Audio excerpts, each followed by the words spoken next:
Okay, this is a guide to how to build an Imperial Guard Sentinel. Just going to be going over how to position the legs effectively so that it doesn't fall over, because most people I've talked to have usually found difficulty building the legs in particular.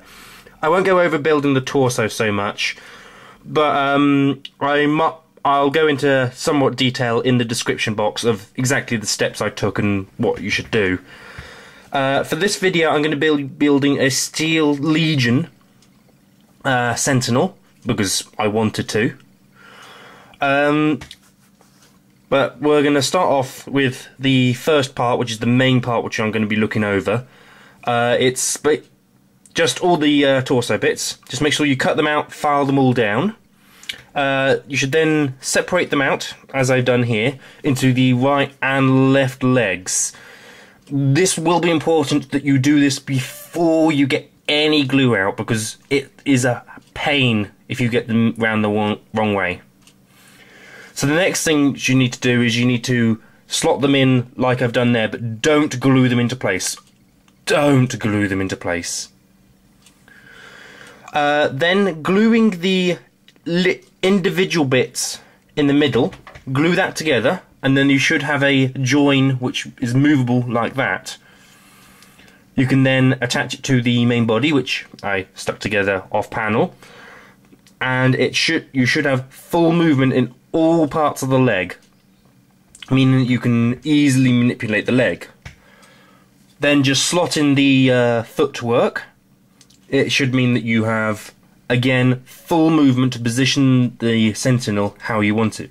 The key part is, with the connecting part of those two twisting parts, if you know what I mean, is to stick only the individual part, not anything else. I generally use super glue here because it's easier to control where it goes, but you can feel free to use plastic if you want.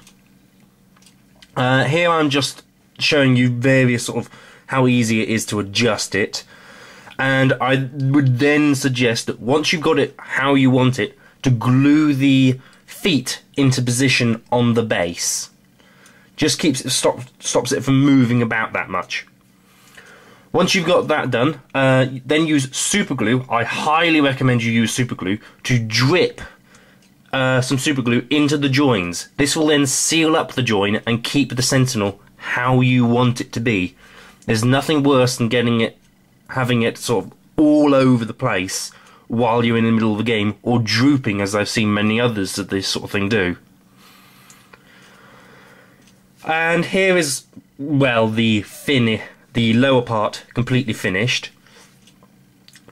By doing it this way, it meant that I would easily position the Sentinel legs, and it had no problems. Job well done. And just because I know that you lot would love to see it, here is the finished version of the Sentinel, and I'm going to be looking forward to using it. Thank you very much, and please tell me your opinions in the comment section.